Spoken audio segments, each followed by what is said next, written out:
This is the podcast, not an interview. This is a conversation. No gimmicks, just reasons. 84 reasons. Come holler at me.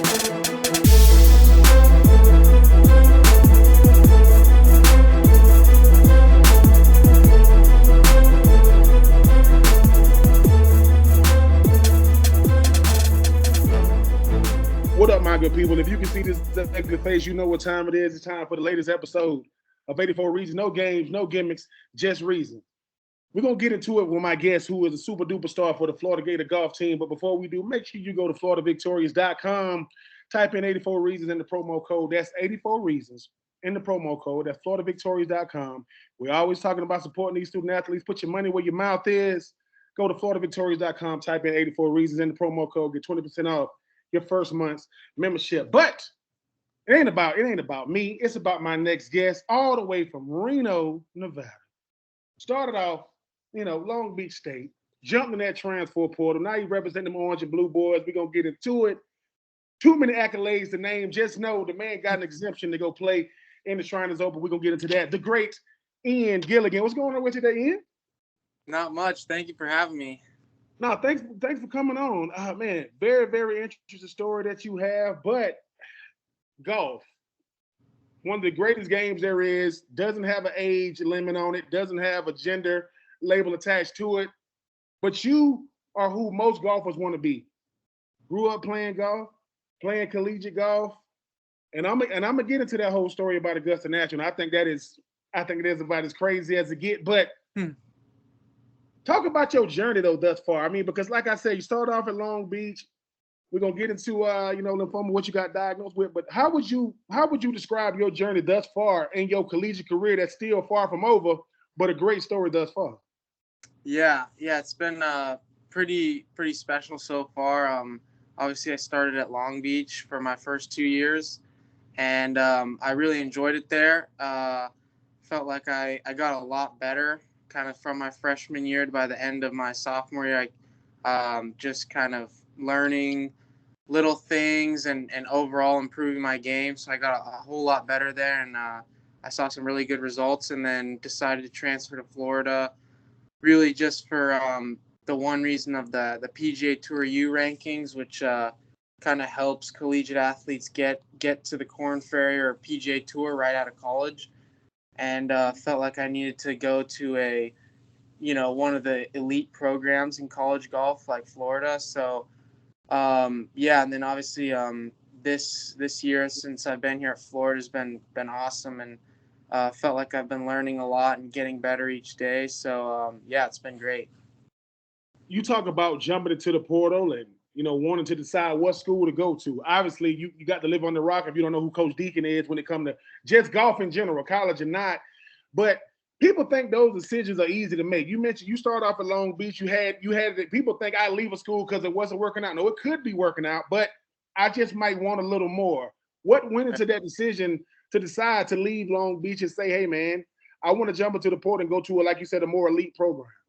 Yeah. I mean, everything I really enjoyed at Long Beach. Obviously, the weather is amazing there, and we had facilities that were close to campus that were really good, and I liked everyone on the team. But like I said, it just kind of came down to the importance of playing, in high level events week in and week out.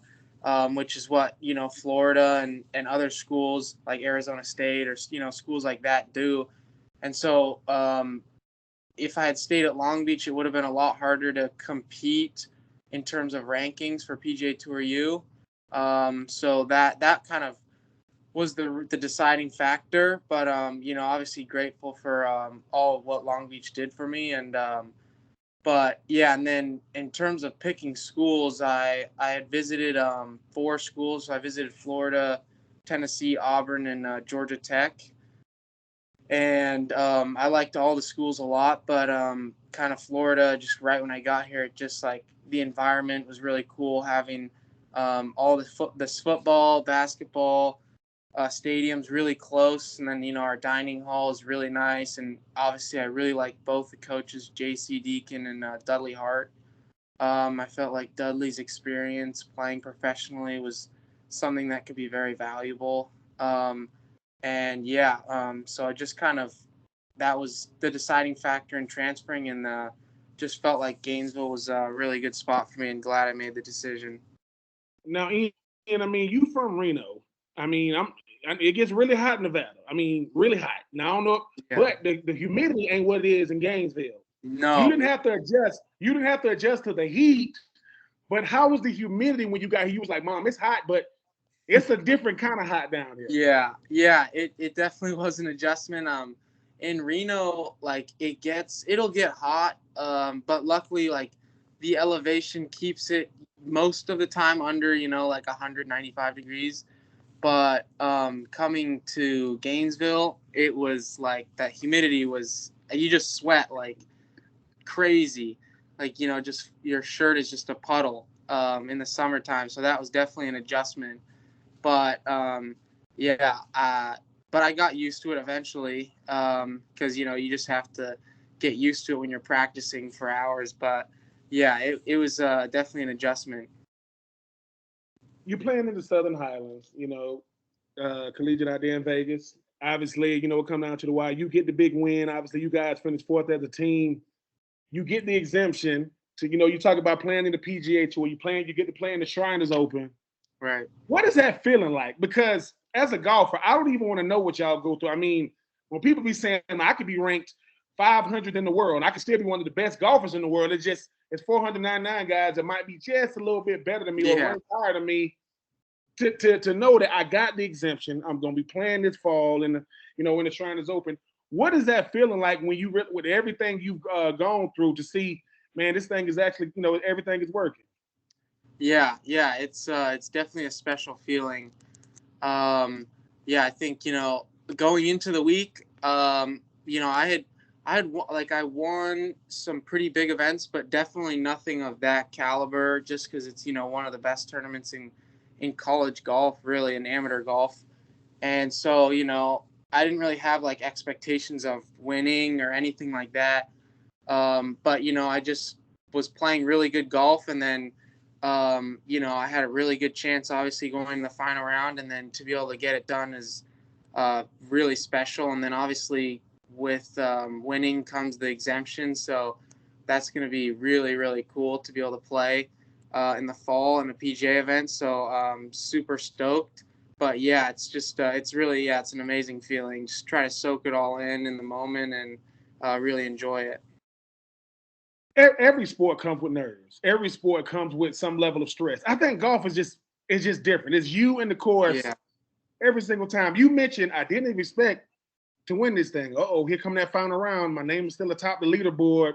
How do you breathe, keep your poise, and say, hey, just do what I've always done. Don't make the situation bigger than it already is. Yeah, that's it's really hard to do for sure. I think my coach, because I kind of like to look at the leaderboard a lot when I'm playing. So, like on my phone, that you can go on the website and watch. So like I like to do it, and sometimes maybe too much. And so like my coach was like telling me, all right, I don't want you to look at the leaderboard until like hole 13. And I was like, all right, like I'll try and wait. And so I was like, it's different because I just like didn't really know how I was like doing. Like I was playing good, but I couldn't really tell where, like if I was leading or whatnot. And then my I think my dad told me on like the 10th hole, he's like, oh, like you're still tied for the lead. And I was like, oh, okay, like so I'm right there.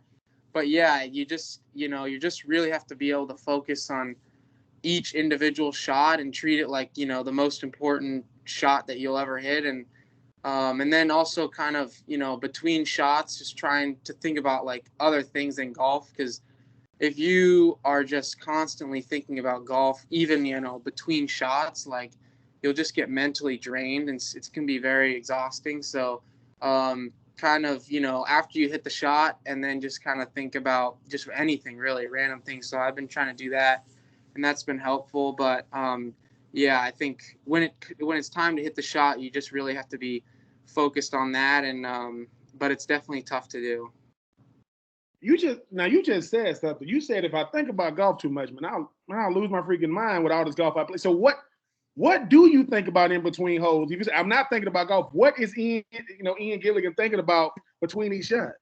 Yeah.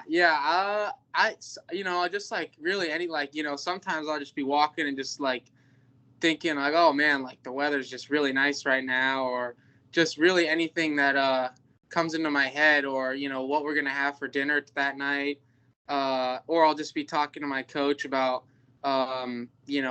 maybe like what we're gonna do for qualifying next week, and that just kind of helps me take my mind away, because like I've had just problem like before where I'm just like thinking like in my head when I'm walking down the fairway, like, oh man, like I'm 2 shots back, like I need to birdie this hole and birdie the next, and then next thing I know, like I've got added pressure on myself. So yeah, just trying to think about really random things, and it's helped me, at least from what I've noticed.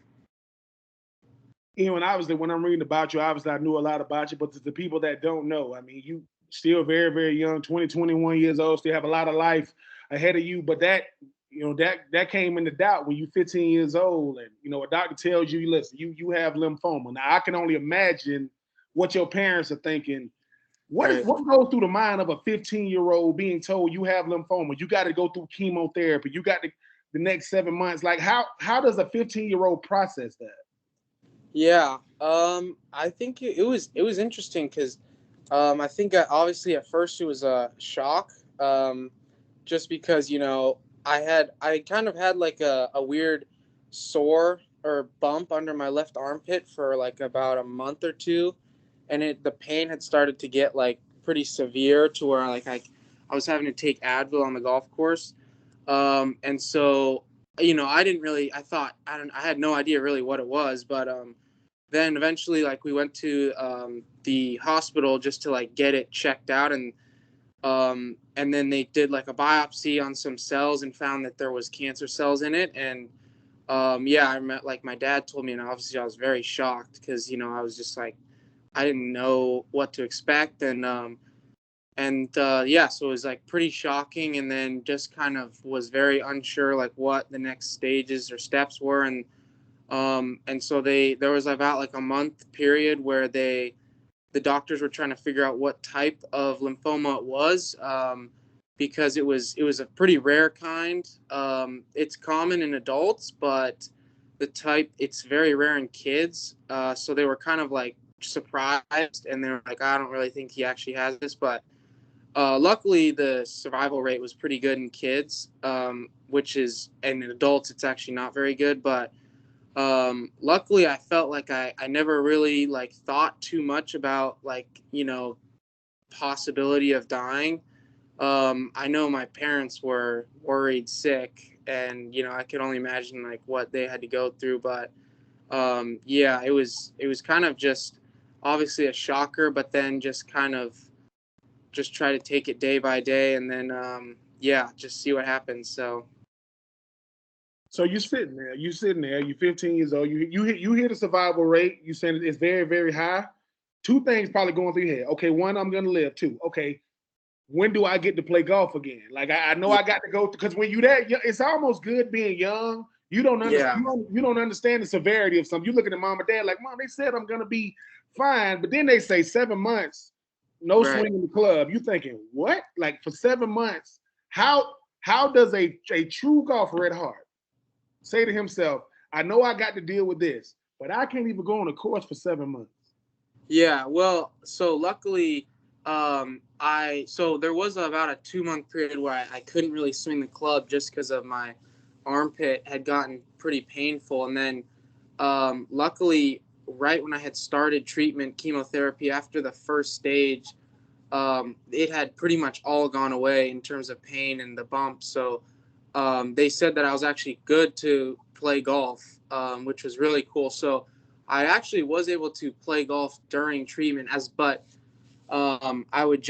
have to go to the hospital for about a week, to week and a half, and I would get my treatment, and then I would get 2 weeks off. So during the 2-week period, I would generally be playing golf with my friends as much as I could. So that was good. I think, yeah, it definitely would have been harder if I couldn't play golf, but I was definitely lucky in that scenario.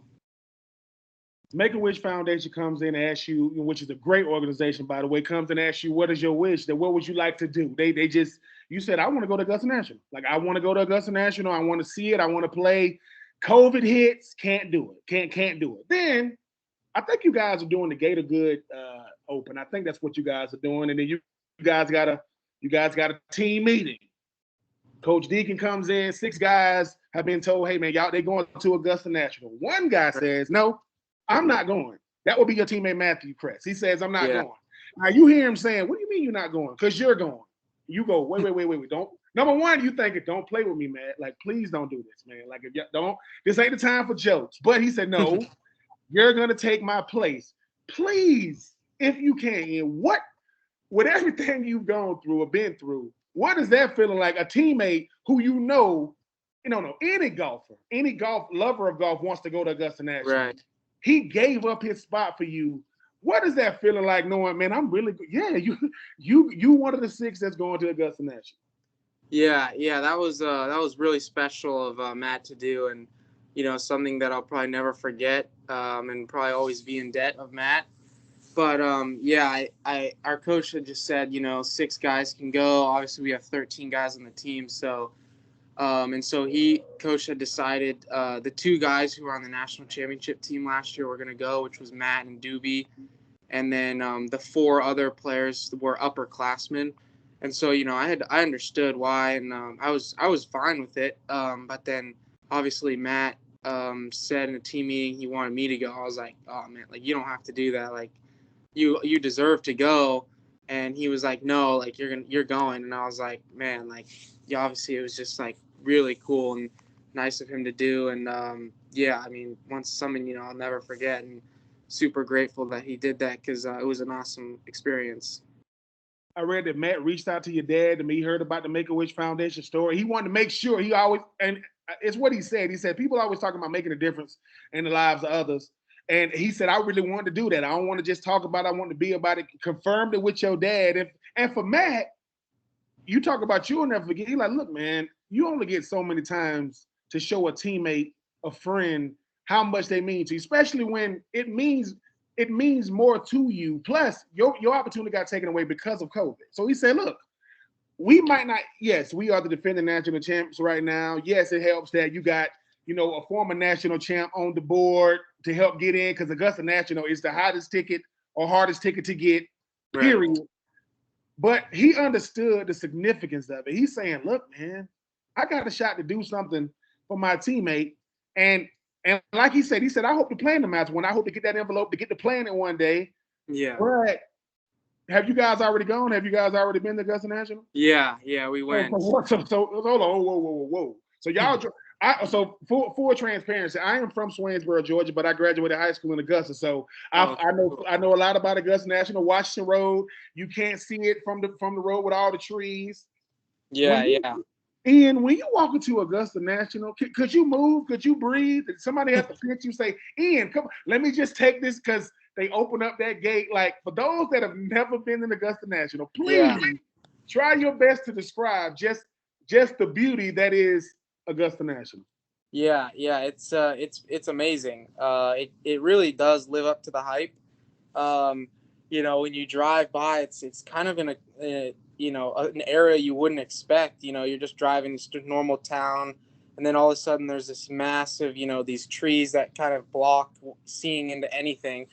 And then all of a sudden there's just that, the Magnolia Lane just sitting right there, and you're just like, holy cow, like, this is crazy. And then, we got to drive through, and just everyththing about it is amazing. And the grass is just perfect, and the greens are just immaculate. Everything about it is just the history. Like watching the Masters every year when you're growing up, and, just knowing all the special shots that have been hit on different holes, and like brings back memories. But it was just an amazing experience.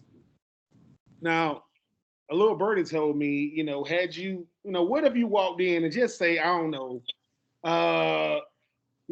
Will Zalatoris is in there, Bryson DeChambeau is in there saying, "What's up, Ian? Would you have gone? No, bro."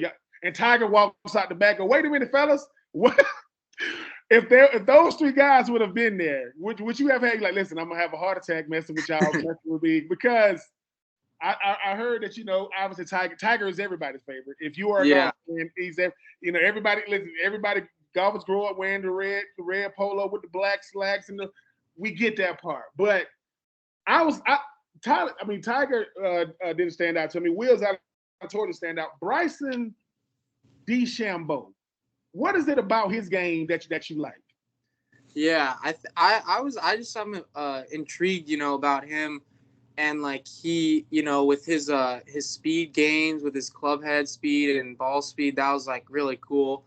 Because it kind of inspired me to try and start hitting it farther, just because when he went from being kind of an average length hitter to pretty much the longest hitter out there, which is pretty awesome, and it's obviously a big advantage when you're able to hit it that far, and obviously hit it reasonably straight.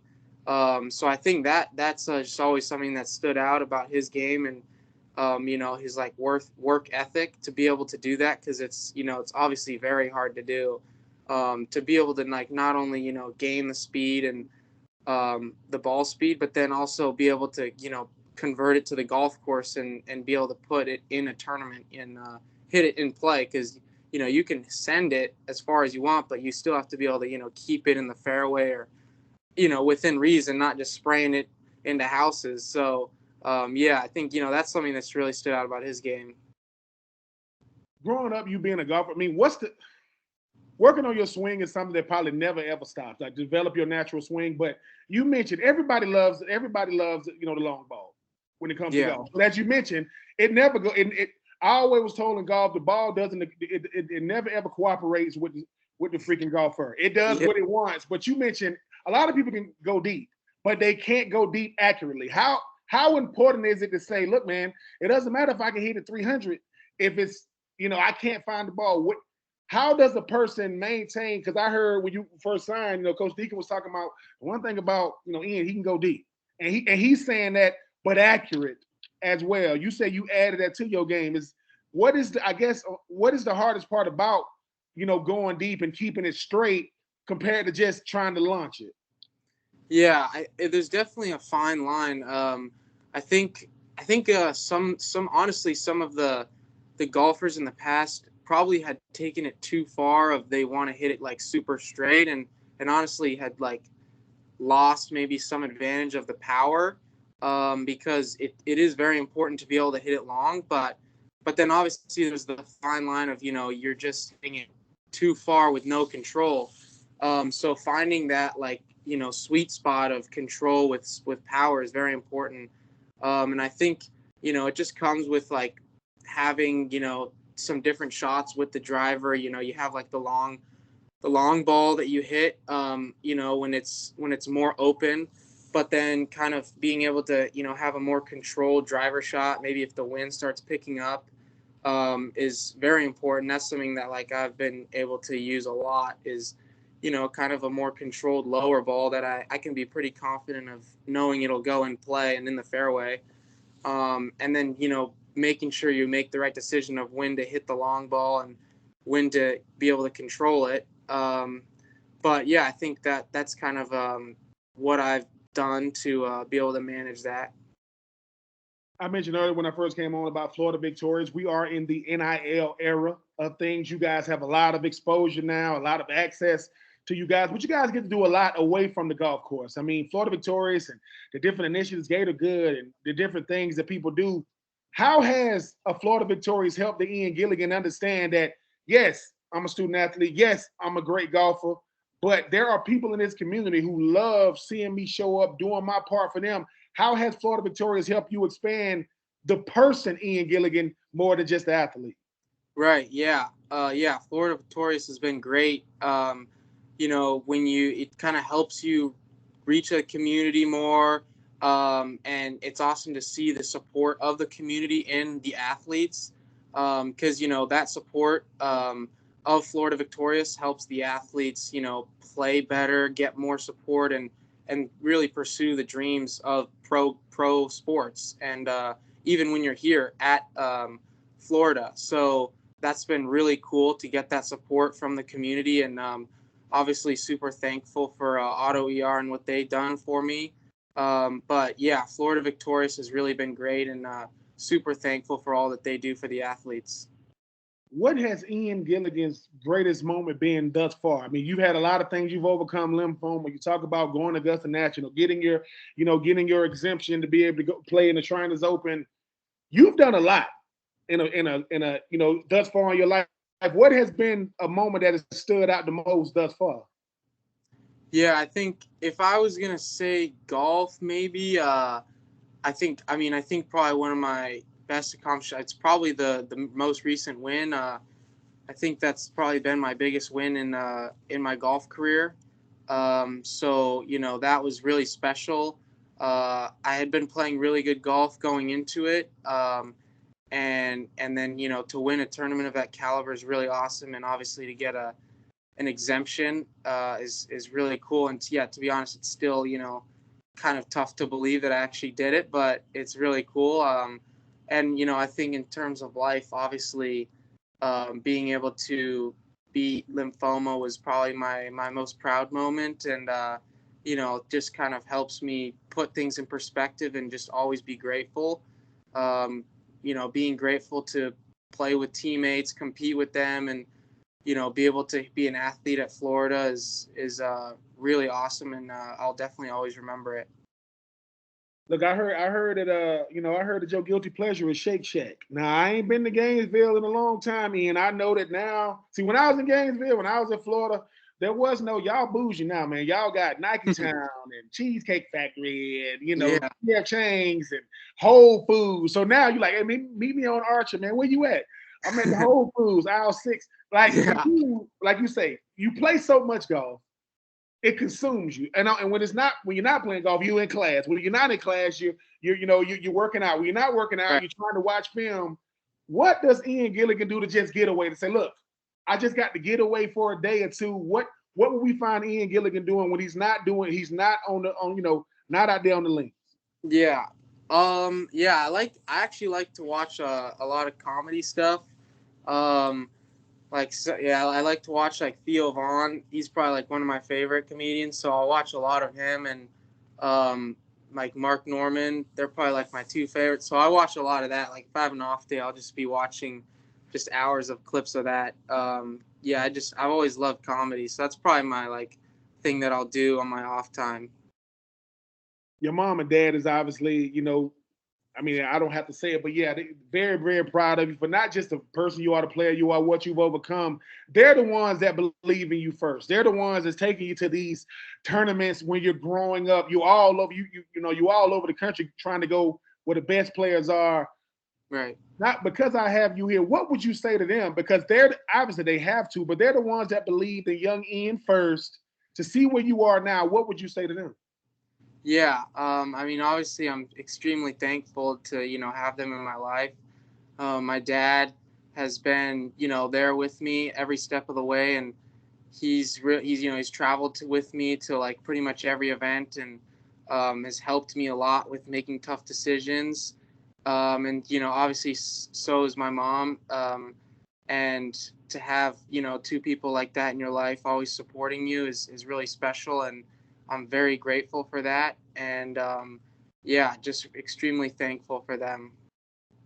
To every young man or young lady that wants to be a golfer, when they wants to go play collegiate golf, who I mean, let's face it, they're not going to have to face what you have to face in life to get there. And I know the odds when it comes to golf are very, very much stacked against you. When you talk about what Right. you have to do, what would you say to them? Because people say, "Hey, man, you got to have a couple of screws loose to want to say, hey, I want to be one of the best golfers in the world." Well, Yeah. the only way I can know that if I go out there and swing that club over and over and over. What would Right. you say to the young man specifically that's learning how to get his grip right now, trying to figure out, hey, is he gonna be good with the long ball, or is he gonna be have a good short game? What would Ian Gilligan tell them when they're having doubts? Should I do this? Yeah. Yeah. I think probably the most important thing is just if you really want to play at a really good program or, pursue pro golf, it's going to take, pretty much everything that you have.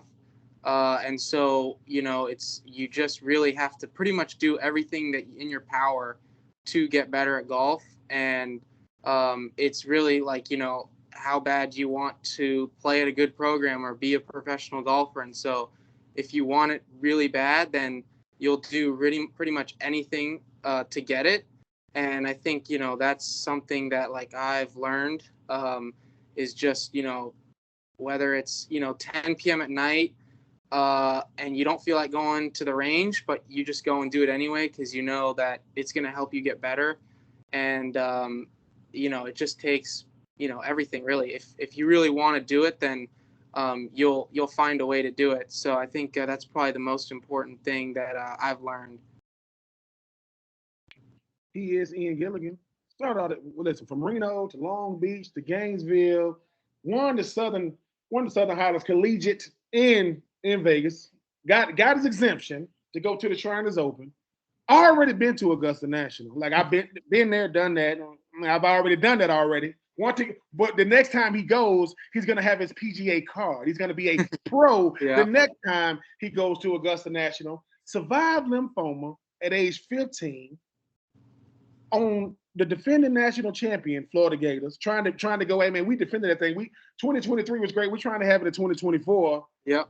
Repping them orange and blue boys. He's already gotten adjusted to the heat, he thinks. Sometimes he has, sometimes he hasn't, depending on where he is. But most importantly, man, trying to, already got national champion next year. He's trying to add more hardware. Listen, Ian, stay healthy. Keep doing what you're doing. If you're looking for Ian, go to the Shake Shack.